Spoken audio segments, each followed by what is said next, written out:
Hello, today I will try to show you one very useful pattern and best practice called factor function, and this pattern will help us to improve unit tests for your projects. And firstly, let's look on this simple unit tests, a set of unit tests, and usually I see such picture in different projects. And firstly, briefly, let's see what goes on here. Firstly, I tried to highlight several issues for this test. Firstly, we have a lot of mutable states inside our unit test. It's not a good idea for unit tests, and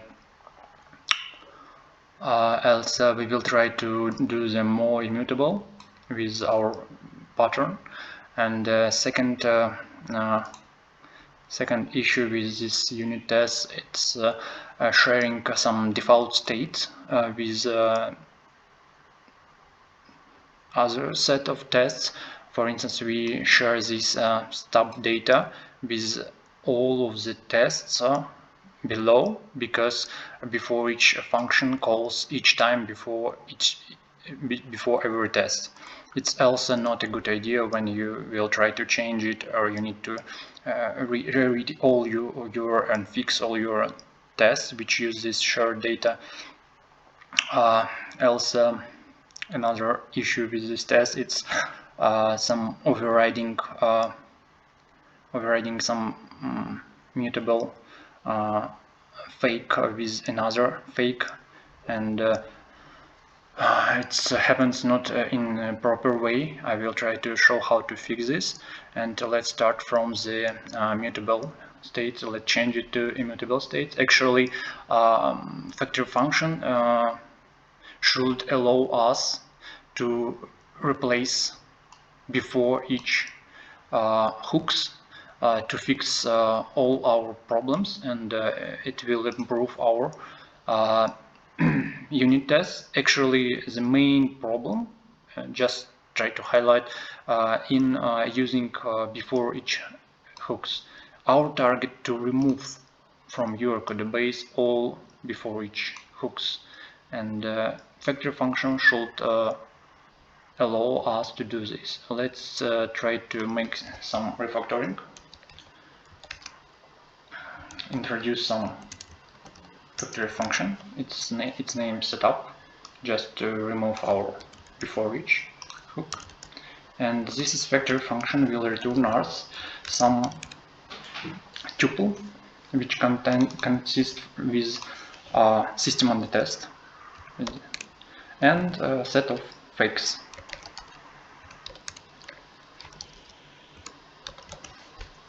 So our factor function is ready. After this, we can just remove our immutable state, fix compilation errors.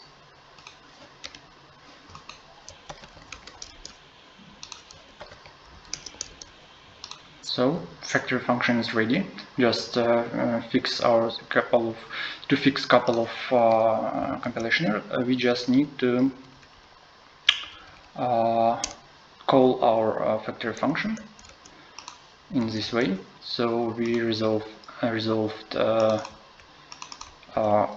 our system under test and some fake at this moment. So compilation is fixed, but we have some error at this moment because we fixed it, and let's fix another test with help of this factor function. This also fixed, and after that we try to fix another issue with so you can stop after this if you feel that you're enough for refactoring, because you already introduced factor function with help of setup function, and you replace before each.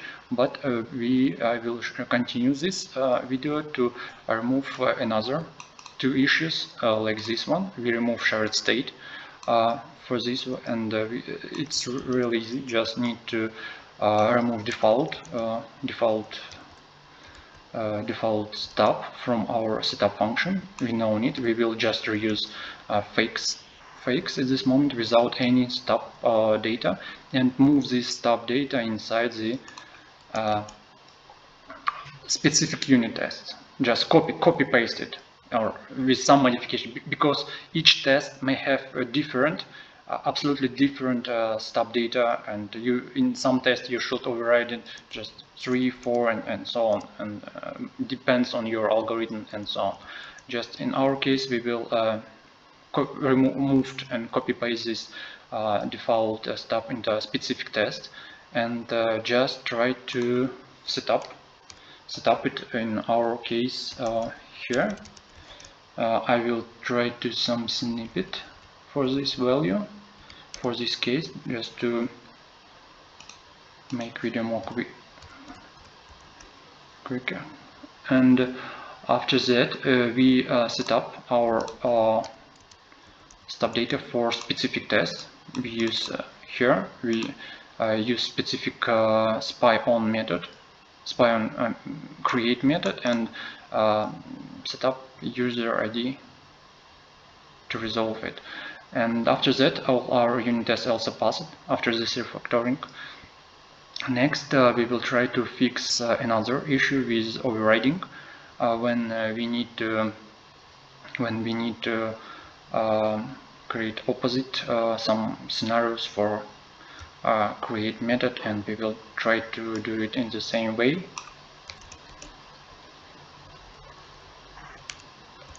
We just replaced our create method with a rejected value, with this rejected error in this case. So probably we fix all of the issues for this unit test. It's absolutely immutable at this moment.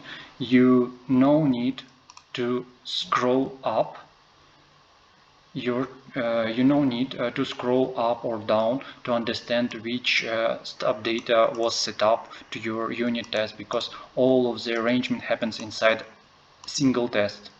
If you just put your test on the screen, you no need your test and placed absolutely all the data, place it into single place. You can read it and fix it in the same place where it throws, so you no need to move, scroll up or scroll down to understand what happens with stub data, because all stub data already placed near with your actions and assertions.